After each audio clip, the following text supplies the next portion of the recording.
durante el jueves y el viernes con la quiebra de Silicon Valley Bank.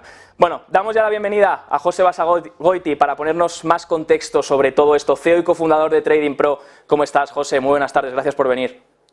¿Qué tal, Javier? ¿Cómo estamos? Un placer. Oye, quería preguntarte lo primero, situación, ¿cómo estáis viendo desde Trading Pro todo esto? ¿Creéis que es riesgo de... ¿Hay que preocuparse por la situación que estamos viviendo? ¿Creéis que a lo mejor, como pasó con algunos bancos regionales, se está sobreexagerando la situación? ¿Cómo lo veis? Bueno, pues estaba escuchando a Gabriel, la entrevista que estás haciendo previamente, y ahora un poco tu tesis de que cuando el Banco Central tiene que intervenir de esta manera, aunque sea de forma expansiva, ¿no? Como hizo la Fed con esos repos que hay gente que lo decía quantitative easing encubierto, realmente es una línea de repo que ha hecho con los bancos regionales. Quizá el Banco Central Europeo tenga que hacer lo mismo, tenga que volver a inyectar liquidez, pero el por qué lo está haciendo es lo que a mí me preocupa. Cuando estas políticas se toman, porque lo estabas comentando ahora, ¿no? Se está rompiendo algo, no es buena noticia. No es buena noticia para las bolsas y tampoco para el mercado de bonos. Ahora estamos viendo una subida hoy muy importante en precio, caída en yield, pero desde mi punto de vista lo que está pasando ahora mismo, a pesar de que nos pueda llevar a un pivot de la banca central, no es nada bueno. Esto es la recesión más comentada de la historia, es verdad, pero creo que poca gente estaba comentando una crisis monetaria como la que estábamos viviendo. Y es muy, muy gordo porque ya hemos visto cómo caen Silicon Valley Bank, Signature Bank, lo estabas comentando, Credit Suisse en el ojo del huracán, ahora con esta falta de apoyo de su principal accionista saudí, pero sabemos que hay muchos otros bancos debajo de la alfombra que pueden también estar pasando problemas de estrés, ¿no? Que quizá no conozcamos hoy y vayan saliendo en próximos meses, porque lo has comentado muy bien. No olvidemos que el único mandato del BCE es controlar la inflación, la estabilidad de precios. Por lo tanto, no creo que pausen o por lo menos que bajen tipos de interés. Creo que van a seguir manteniendo las condiciones más o menos duras y esto va a seguir haciendo mucho daño a la economía.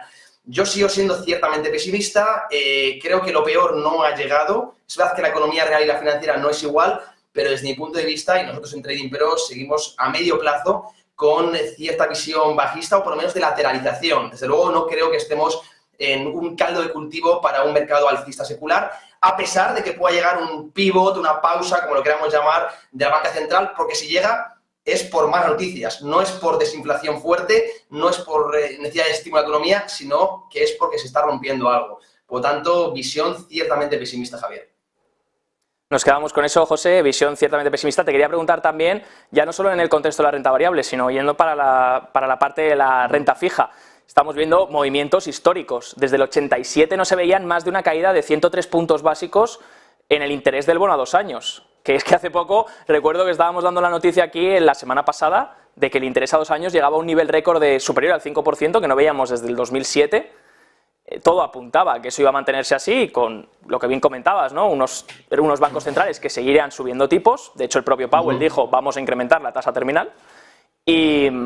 Y ahora estamos viendo un giro radical en los intereses. ¿Crees que ha llegado el momento, claro, los que ya posicionan en renta fija, pues muy bien, pero ¿crees que ha llegado el momento de mirar hacia la renta fija, posible caída de intereses como posible refugio ante esta potencial deflación que podría crear esta crisis bancaria?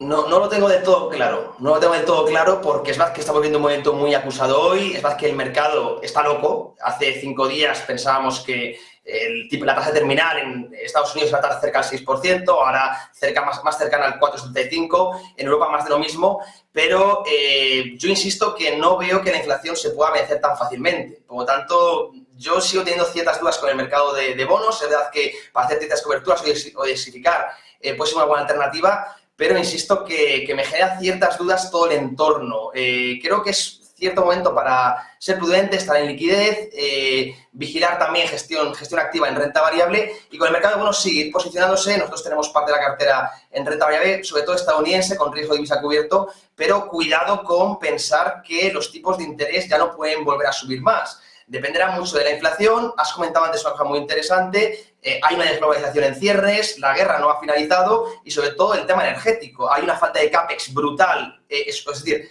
toda la parte de commodities es muy inelástica. Es verdad que se está poniendo en precio una caída de la demanda, pero cuidado porque una vez se ponga en precio y pase un poco esta caída de recesión, si vuelve a crecer la demanda ante esta oferta inelástica podemos tener serios problemas. Por lo tanto, yo con los tipos de interés creo que entramos en un entorno crónico donde vamos a tener unos tipos nominales muy por encima de lo que hemos tenido en la última década, la gran moderación, y por lo tanto, sí, la renta fija puede ser parte de nuestra cartera, pero desde luego no para ponderar toda, ni mucho menos. Además, es evidente que de cara a la especulación, si vamos a vencimiento, yo espero que sigamos con entorno de tipos nominales negativos durante mucho tiempo, porque el sistema solo funciona con represión financiera. Si acabamos con la represión financiera, es decir, tener los tipos de interés reales en positivo, el sistema actual se va a la quiebra, o es muy complicado que crezca, ¿no?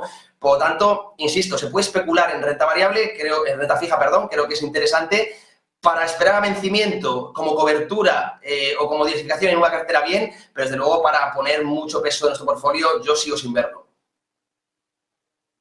Muchas gracias, José. Quería ir hacia otro tema que has comentado antes, muy interesante, lo de Silicon Valley Bank, que es un poco donde empieza todo esto a desencadenar. Bueno, Credit Suisse ya empezó en 2022, no se libran de los malos tragos.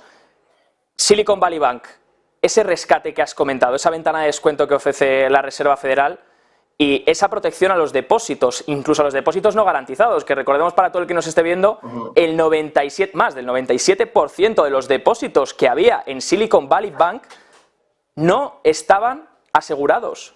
Eran superiores a los $250.000 que cubre el FDIC, y el gobierno, el Tesoro y la Reserva Federal decidieron rescatar a todos los depósitos. Claro, aquí entra una pregunta sobre todo más ética y más de moral, y de hecho Ken Griffin de Citadel decía no deberían de haber rescatado a los depósitos que no estaban cubiertos, porque lo que te muestra es que al final estás siempre papá Estado para librarte de todo, cuando en realidad el error es del tesorero de la empresa o de la propia persona física que ha dejado más de $250.000 en un banco que no estaba cubierto, donde tienes los riesgos de crédito, ¿no? Le estás prestando dinero a un banco en el que no te está asegurando absolutamente nada. ¿Qué opinas de esto que nos han comentado desde Citadel y cómo lo veis vosotros desde Trading Pro?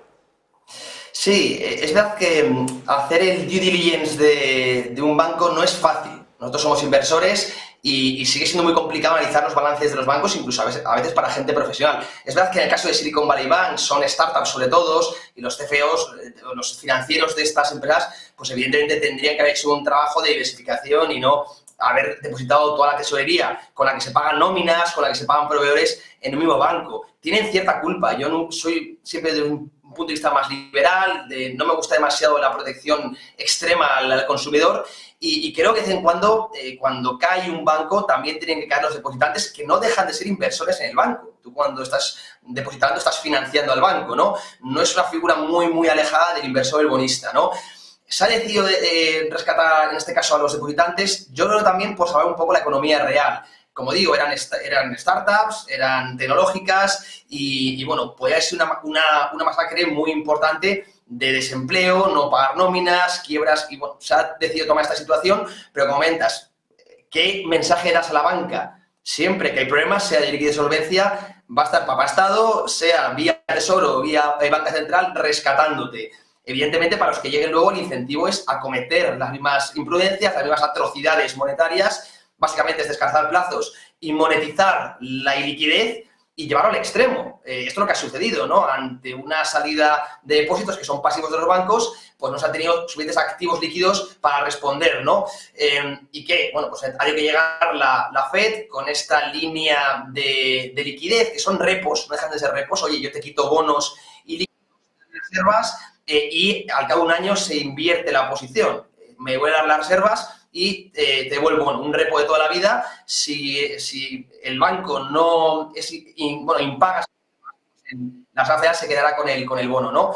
Pero claro, ¿para qué está la regulación? Es que precisamente esto, o sea, si estamos cambiando las reglas del juego cada vez que hay problemas, ¿para qué se ponen reglas inicialmente, no? ¿Y para qué se cumplen las reglas?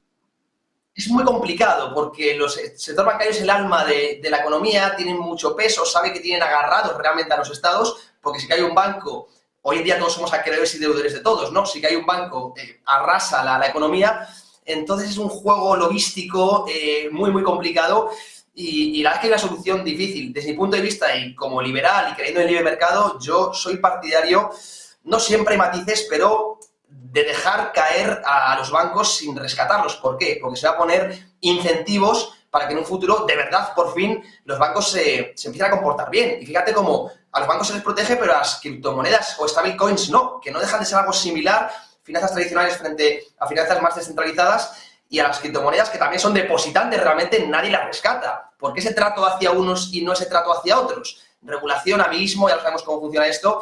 Y bueno, pues es complicado, es un debate para mucho más tiempo, pero creo que en algún momento habrá que dejar caer a los bancos y poner correctivo, para que empiecen a comportarse bien y no moneticen de forma tan brutal y feroz la iliquidez, llevando estos extremos. Has dicho, José, porque cuando vimos esa comparecencia de Biden diciendo, no, vamos a rescatar todos los depósitos, pero los inversores y la gente que tuviese inversión en deuda, a esos no, porque es el capitalismo y así es como funciona. Y claro, y los que tenían más de 250.000 dólares por no leerse las leyes de cobertura o los requisitos de cobertura, a esos no, porque el capitalismo no les funciona a ellos. Me ha hecho gracia lo que hayas comentado, muy buen punto. Por último, te quería preguntar, antes de que nos dejes, dato de PPI ha salido hoy muy por debajo de lo esperado. No sé qué opiniones tenéis desde Trading Pro con el nuevo dato. CPI sí que se quedaba ahí muy parecido a la expectativa, de hecho alguna categoría volvía a acelerar. PPI sorprende a la baja, tanto en mensual como en interanual. Se acerca la reunión de la FED y todos los swaps apuntan a que o pausa o como máximo 25 puntos básicos. ¿Qué opinión tenéis desde Trading Pro? Sí, la inflación se está moderando mucho, evidentemente, pero no por buenas razones, porque la actividad económica se está enfriando de verdad, que no olvidemos que era el objetivo que tenía inicialmente Powell. Oye, vamos a enfriar la economía, incluso aumentar un poco el desempleo para frenar la inflación, no cometer errores como en los 70, ¿no? De hecho, Powell siempre se ha vestido de Volcker, ¿no? No quería cometer esos errores que llevasen a diferentes olas de inflación. Sin embargo, creo que esta situación, esta crisis bancaria, y presionado por Biden también, le va a hacer cambiar, y como ya has comentado, hace poco pensábamos que iban a subir 50 puntos básicos, sobre todo después de la lectura del PCE, que fue hace varias semanas, una lectura que no fue buena, y sin embargo ha pasado todo esto y ahora, como bien comentan, los swaps de los Fed Funds hablan de 25 puntos básicos o incluso de que no se alteren, ¿no? Desde mi punto de vista, no era la idea o la hoja de ruta que tenía Powell, pero creo que le han hecho cambiar, insisto, por algo que no es bueno. Creo que se puede apoyar en el PPI, como has comentado, de la inflación mayorista, que suele ser un proxy adelantado de lo que hace el IPC, pero no olvidemos que es que yo sigo viendo una inflación stick inflation, inflación core enquistada. Es que hemos visto hace poco en España como tampoco está cayendo, no está subiendo, pero tampoco está cayendo, se ha enquistado. En Estados Unidos más de lo mismo, en Europa más de lo mismo, y conocemos la historia, que es muy complicado vencer una inflación de más del 5, 6, 7, 8% en un año. O sea, hay que causar una recesión brutal para eso, y si se quiere hacer progresivamente es que no se va a conseguir en el tiempo que esperan. Por lo tanto, yo creo que si llega una desinflación o incluso un shock deflacionario importante, es porque la economía se ha roto. Entonces, valoremos un poco si eso es bueno para la bolsa o no. Desde luego que no lo es, ¿no? Entonces, ahora mismo, pues lo que te has comentado, Javier, decisión muy complicada de la banca central de, oye, luchamos contra la inflación de verdad o pausamos con consecuencias inflacionistas, una pausa, sobre todo si bajan tipos de interés, eso es inflacionario, los QE quizá no sean tan inflacionarios, pero una baja de tipo de interés sí lo es, y hacemos una inflación crónica, ¿no? ¿Qué decisión tomarán? Pues ni idea. Aquí influirán mucho presiones políticas y es muy complicado. Por eso insisto en ser prudente. No está el caldo de cultivo ahora mismo ni las expectativas para buscar mercados alcistas seculares, aunque inyecten liquidez de nuevo. Porque, insisto, si inyectan liquidez es porque algo huele a chamusquina en la economía y eso no suele ser bueno. No olvidemos, estudiemos, por favor, crisis anteriores, 2008, 2000, 70, la de los 70 o la de los 40 creo que son muy ilustrativas. Y desde luego, yo personalmente me puedo equivocar, por supuesto, y en Trading Pro mismo, no vemos la formación de un suelo secular, quizá no haya caídas muy agresivas en precio, no lo sabemos, evidentemente, pero desde luego lateralización o extensión del mercado bajista es lo que pensamos, a pesar de lo que has comentado, a pesar de que Powell el próximo miércoles pause o no sea tan agresivo, y lo mismo Christine Lagarde, A pesar de eso, seguimos sin ver un mercado alcista secular. Esto es un poco contrario a lo que comentaba Gabriel, tu anterior invitado, que sí lo veía. Bueno, aquí opiniones divergentes, que siempre es bueno también contrastar y no coincidir, y eso es lo que opinamos en Trading Pro. Pues muchas gracias, José. Me quedo con la frase tan buena que has dicho, que es si cambiamos las reglas del juego cada vez que hay problemas, ¿para qué ponerlas? José Basaigoti, CEO y cofundador de Trading Pro, muchas gracias, que tengas muy buena tarde. Un abrazo, Javier, hasta la próxima. Y nosotros seguimos por aquí.